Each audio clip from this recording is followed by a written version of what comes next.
Welcome to the latest episode of the IEA School of Thought series with me, Syed Kamall. This series is based on the IEA book, School of Thought, 101 Great Liberal Thinkers by Dr Eamonn Butler, which, as the title suggests, summarises the thoughts of leading classical liberal thinkers on a range of issues, and we discuss them within a modern context.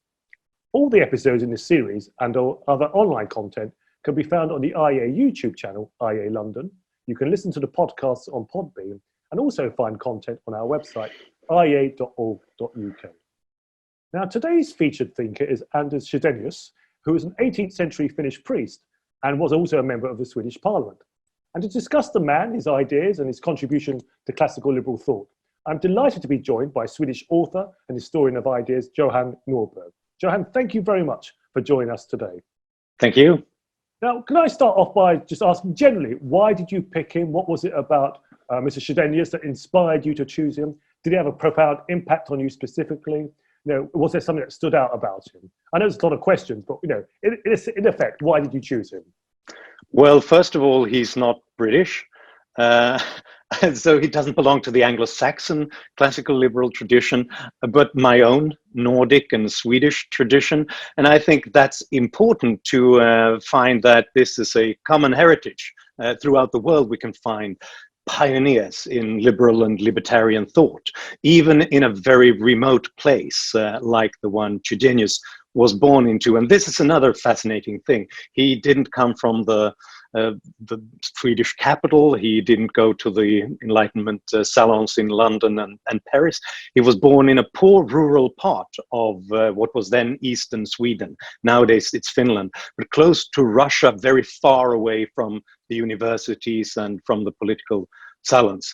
And from that soil and from that meeting with the poor peasant farmers out there, he managed to create a novel and very consistent liberal body of thought. Free trade, free speech, freedom of religion, laissez-faire, limited government, ideas like that. And he also put them into practice, not just by writing about it, but also by going to Stockholm, to the Swedish Parliament, and implementing many of these ideas. He had a sharp tongue and he was rhetorically gifted and managed to sway public opinion and thought in Parliament as well. So he got many of those ideas put into place, including a unique freedom of the press statute. In 1766, Sweden is the first country in the world, to my knowledge, to adopt freedom of the press in the constitution and abolish censorship. And that was Anders Chydenius doing. So he was a man of many talents. Now, it's interesting you say that he wasn't a member of any salon, as it were, or any school particularly. So what influenced him, or who influenced him? How did he develop his ideas? Well, he got in touch with some of the Enlightenment ideas, often through some Swedish interpreters who wrote about it here.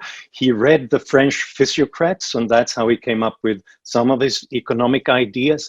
But originally, he started to use them and those ideas because he just wanted to improve life for the poor farmers in Finland and Sweden. So he came up with ideas: how can we improve agricultural technologies? How can we come up with a better way of cultivating tobacco? He was a pioneer when it came to early inoculation against smallpox, variolation, and things like that. But then he also saw that many of these things were stopped by the elites, the urban elites, the aristocrats and the king. So he came up against protectionism, high taxes, the lack of rule of law. And so then he basically said, and this was obviously very controversial at the time, fatherland without freedom and gain is a large word, but with little meaning. So he sort of forced himself to read up on other ideas about how we can create a society without this constant coercion by these elites. And then he found thinkers like Turgot, Quesnay, and others who had written about this, but he developed it in a very unique Nordic fashion. Now, Eamonn Butler, in the book 101 Great Liberal Thinkers, talks about his key work being The National Gain, I think published in 1765. What can you tell me about that work? Yeah, this is a fascinating work. it's a fairly short pamphlet, but it's early. It's sometimes we say that he beat Adam Smith to it. He was 11 years before him. He wrote about the invisible hand, not in those words, but he had exactly the same kind of view of human nature and of a spontaneously organized society. If we had a system of laws with a rule of law, fairly defined property rights, and freedom of negotiation and of trade, then in that case, he thought that every individual spontaneously finds the place and the trade in which he can best increase the national gain. And this was obviously very controversial. People thought that they had to force the farmers to do something there. They were not allowed to trade where they were. They had to go to Stockholm or one of those cities to trade, because otherwise cities would die out. No, he said that the more freedom we have for the individual's own inclinations, the more gain does he bring society and his peers, and vice versa. So it is really the invisible hand that he is describing there. And that whole thought that we don't have to consistently stop people and control them, because their own individual self-interest, rationally understood long-term self-interest, is in the interest of everybody else as well, if we have a fair system of laws. And from that, everything else followed from Chydenius. And that's why he was so consistent. He wanted to reduce taxes to a minimum. He wanted to have complete free trade, abolish the monopolies and the privileges and the subsidies going to particular industries and to other places. Now, you said at the time his ideas were considered controversial. We know classical liberal ideas in some circles are still considered controversial today. Did he have an immediate impact, or was he someone who struggled to get his ideas heard at the time, only to be vindicated later? He had an immediate impact because people read his books and his pamphlets, and many in Parliament were convinced by what he was saying. So many of the laws and the changes that took place in 1765 to 66 were, he was the person who brought them about, or got the train in motion, so to speak. The freedom of the press statute was incredibly important there, but also some minor changes towards freer trade, abolishing subsidies to particular places. But he was very controversial. He was so very controversial even within his own group, among the priests, and who wanted some sort of censorship, and in his own party, the more liberal party, weren't as liberal as he was. So actually he was not praised throughout Parliament this session. At the end of it, he was actually thrown out. He was banned from Parliament and the next parliamentary session as well for being too controversial and having criticized his own party's financial plan. So he actually retreated back to eastern Sweden, to Finland, in disgrace, in a way. Someone had said that it was dangerous to have that much genius in a chaplain, in an assistant vicar, as Chydenius. He was too influential, and the aristocrats at the time, they thought that he was beginning to sort of implement a real revolution. So he retreated there, and people thought that he had been too dangerous, and he was out in the cold for a long time, sitting there and actually for a while composing music and taking care of his own people back there. But he also wrote pamphlets that were far ahead of his time on freedom of religion, freedom for servants who were back then not allowed to negotiate their own wages. They were often in an abusive relationship with the heads of households and so on. And those ideas were later on picked up by others, including actually the king, Gustavus III, who had his own coup d'etat in 1772 because he thought that the parliament was too unruly. But he wanted to be this kind of enlightened king. So he actually welcomed Chydenius back into Stockholm and into the popular discussions, and gave an official blessing to his ideas on freedom of religion, for example, so that even Catholics, Calvinists, Muslims, and Jews were allowed to move to Sweden and keep their own old religions. So eventually, a new generation, including the king in certain ways, but also the next generation of thinkers, of pamphleteers, of revolutionaries in Sweden, they thought that Chydenius was the pioneer. Now, obviously, we know he was a priest. We've talked a bit about his politics and his political involvement as a member of parliament. What more can you tell us about him as a person, about his life? Well, the fascinating thing about him was that he constantly challenged himself with new ideas. He was very consistent. He started out with freedom because he thought that that's what we need back here in this, to make this poor rural part of Sweden to flourish. People need freedom. It's not enough with fatherland and patriotism, because it seems like everybody's leaving the moment they get some freedom of migration. They need something else. They need liberty. But then he consistently looked at new areas of thought, new fields of exploration, and applied the same ideas to those fields. So happened to his own field of religion, obviously very controversial among priests, say that people should make up their own minds. He did it when it came to freedom of immigration and emigration. He did it when they were talking about, so how will we ever make the northernmost part of Sweden and Finland flourish? Because no one wanted to live there. Barren, cold, desolate, empty. He came up with his own Laplandian utopia, trying to come up with an idea on how to make people move there. And it reads almost like a Gold Sculpture of Ayn Randian fame, so give people total freedom to experiment with crazy ideas and crazy thoughts, and with the kind of rural activities that they find engaging. And the only government official should be sort of the sheriff who keeps order, but apart from that, allow people to do anything.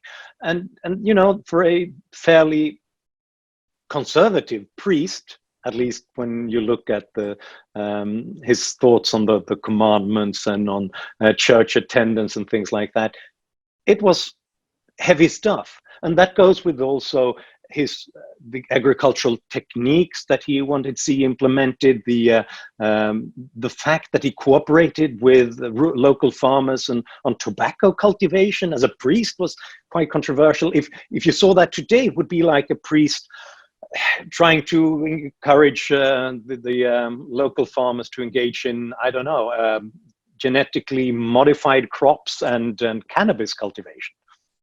So it's interesting you say that, you know, he, in some ways, he's very pioneering, and it's amazing that more people in the Anglo-Saxon world haven't heard of him. Did he get a chance, particularly sort of this John Galt sort of idea, as it were? Did he actually get a chance to put some of that into practice, or did it just remain as ideas? You know, to encourage immigration, to sort of and to experiment the market discovery process, to repopulate some of these barren lands. It took some time, and he didn't see many of those ideas being implemented. Apart from freedom of the press, which is still sort of 250 years later, something that Swedes think of as a unique Swedish heritage, came from Chydenius. Apart from that, later generations had to pick it up. But he could see that happening. When he saw the next generation, young writers and revolutionaries writing about their ideas, like Niels von Rosenstein, one of the great Swedish Enlightenment thinkers, he sent his great magnum opus to the old Anders Chydenius with a personal inscription saying, basically, this couldn't have happened without you. He saw Georg Adlersparre, an Enlightenment pamphleteer and a military, who talked about how Chydenius had influenced him. And Adlersparre, he became famous in his own right in 1809 when he actually led a military revolt, which turned into a revolution against the then King Gustavus IV Adolf, because he had just lost Finland to Russia and engaged in war with everybody, increasing taxes, new censorship. Georg Adlersparre led that revolution, which made that turned Sweden into more of a place with rule of law, where then classical liberals could once again express their ideas and build a forward momentum, turning Sweden in the mid-19th century into a Chydenian country, with abolishing the monopolies, the privileges, the subsidies, the protectionism, the tariffs, reducing taxes, implementing limited government. And then Sweden once again, well, not once again, but returned to Chydenius ideas. And many of those thinkers, then they said that Chydenius got this started. And this is a start of a great Swedish tradition where we, who used to be the backwater in Europe, will soon probably be one of the richest countries in Europe. Now, you talk about this period in his life when he left Parliament and before he was recalled by King Gustav, as it were. You said he went back to his people. What did he do? Was this an idea of putting his ideas into practice? For example, I know that there are now a number of classical liberal thinkers who want to do more than just write, particularly about poverty. We're looking at ideas about welfare beyond the state, and how we actually help people to incubate or initiate local non-state projects. Was he very much someone who did this, really got his sort of rolled his sleeves up and helped people to start local initiatives? He did, and by then he didn't sort of have any of the sort of levers of government policy or even local policy. He couldn't change anything there, but he could engage in self-help and in voluntary associations, and to engage specifically in making sure that Enlightenment ideas about learning, about science and technology, that they can be used locally as well, and that's the most powerful lever in a way, not to look to Stockholm for help, but to start to improve your own life by using the best ideas that are out there throughout the world. And through that, he also became a very, very popular priest back in his own constituency. Now, we know he was alive in the 18th century. He died in the early 19th century. Was he very much a man of his time? Are there areas where you think, looking back today, you'd say, actually, I disagree with him, but I understand why he had these views, given that he was a man of his time? Or do you think, or you haven't actually thought about him in those terms? Actually, it's incredibly difficult to find the normal caveats that we all have when we look at classical liberals. Sort of, yeah, they were men of their time, and obviously this wouldn't work today. I guess that perhaps some of his theological thinking wouldn't sort of prove the test of time, but even there he was one of those who said that it's not all predestination. I think that it's down to individual initiative that decides where you end up afterwards. When it comes to particular groups, often you see that they talk the good talk about freedom, but they only have their own people in mind.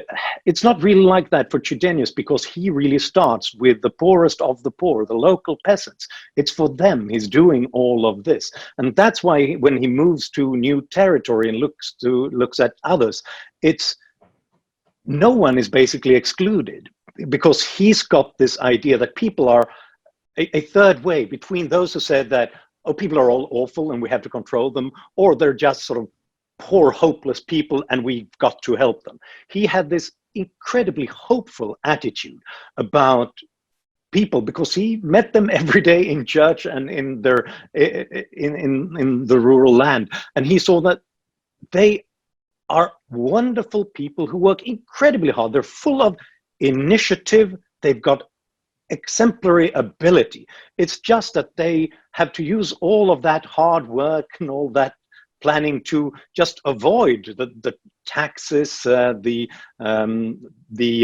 police, the corruption, and all of those things. If we just remove that, we'll see amazing things happening. Now, when classical liberals of today read his work or look at his ideas, what do you think the biggest lesson he has left for us would be? When I think about Chydenius, the thing that inspires me the most is that he did not limit himself to what's politically possible when he was there. He was really trying to extend the realm of the possible constantly. He was a radical, but he wanted to use that radicalism to improve people's lives here and now, but always with an eye to the future. So when everybody else said that this is too radical, this is too controversial, this won't work, he did not give up. He thought it better to be thrown out from parliament and to return back home, but sit there and keep on writing about these ideas.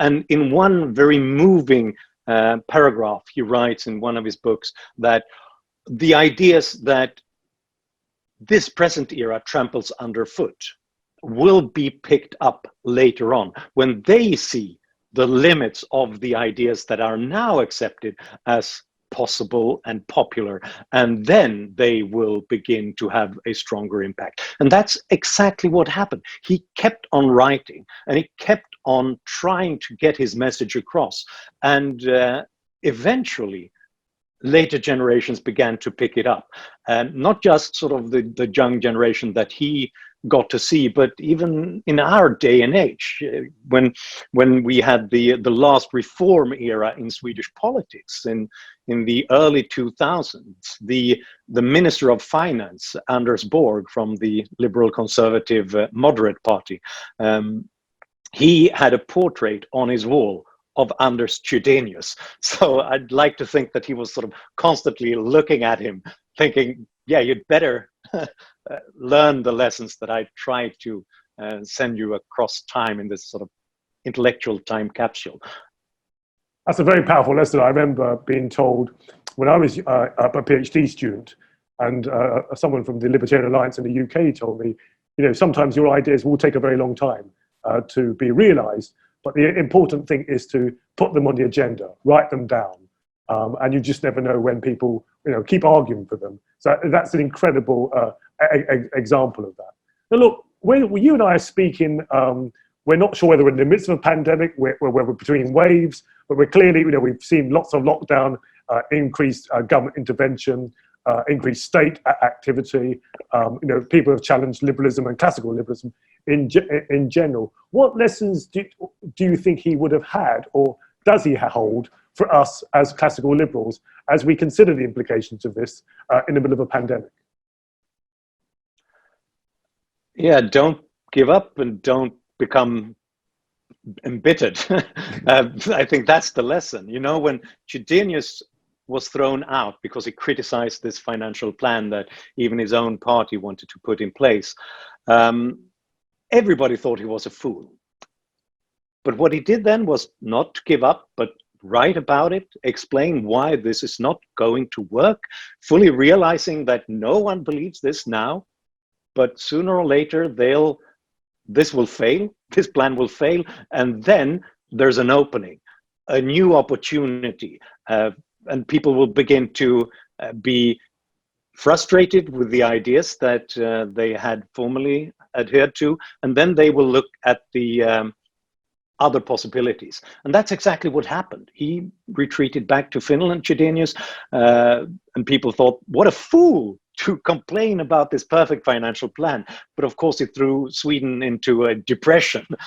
And then people began to look at, perhaps this Chydenius wasn't as stupid as we thought. So whenever you think that everybody else is crazy, don't give up, don't be embittered, explain why they are that crazy, because they really are. They'll return to your ideas when their own ideas prove to be throw ourselves into an abyss. Now, you said earlier about the Swedish minister, Mr. Borg, who had a portrait of Chydenius on his wall. Is he well known, and is he still well remembered in Finland and in Sweden? Is it only amongst a sort of small classical liberal elite, or is he, are there statues to him? Is there a Chydenius Institute, for example? How well known and celebrated is he today? Well, actually, I engaged in a small experiment because I talk about Anders Chydenius in a documentary that I made, Sweden Lessons for America, ? And in the beginning, I wanted to talk about Anders Chydenius and his thoughts because they were influential in how Sweden changed historically. So I went out into the streets of Stockholm and asked people, so do you know who Anders Chydenius is? And every single person said, I have no idea. And someone said, I'm a university professor of history and I've never heard his name. Wow. So that's a shame. But in Finland, his memory is much more intact, and people learn about him more at school. And before Finland abandoned their own currency, the mark, they had a 500 mark bill with Anders Chydenius' face portrait on it. That's one of the worst things of entering the euro. They abandoned that, but that kept the memory alive. In Sweden, I would say it's political circles and freedom of speech advocates. I think now then we had the 250th anniversary of the freedom of the press statute in Sweden. Everybody talked about Chydenius for a while, and that gave us an opportunity to talk about his other lesser known ideas. Well, Johan, this has been a fascinating conversation. If I could ask you kind of to do the pitch for him, as it were, in summing up, if I was to ask you, why do you think people should read about or should read the work of Anders Chydenius? What are your sort of 1, 2, or 3 main selling points? Well, I would say that this is the priest born into the poorest part of the then Swedish kingdom in the 18th century, who came up with one of the most consistent bodies of classical liberal thought that the world has ever heard of, and implemented a freedom of the press statute, which was historically unique back then in Sweden. And that teaches us something important. This is not, our ideas is not something from the ivory towers. It's not something that we read out of books. It's a very natural way of assessing human nature and human needs. And if you can pick it up out there in that harsh, cold, unfertile soil, that teaches us something that liberalism is not something from the elites. It really can grow anywhere. Well, it might have been unfertile for crops, but it was certainly fertile for the ideas of Anders Chydenius. Johan Norberg, thank you very much for joining us. It's been a fascinating conversation, and I've really enjoyed it, learning more about someone who I have to admit I hadn't heard of before. So if you'd stuck the microphone in front of me, I certainly would have not known who he was. For more details of all our other online content, please visit our website, iea.org.uk, subscribe to our YouTube channel, IEA London, and listen to our podcasts on Podbean. To help us keep providing free content during these tough times, please do consider making a contribution, no matter how modest, by donating online at iea.org.uk/donate-now. Thank you for watching or listening today. We hope that you'll join us again soon. Thank you.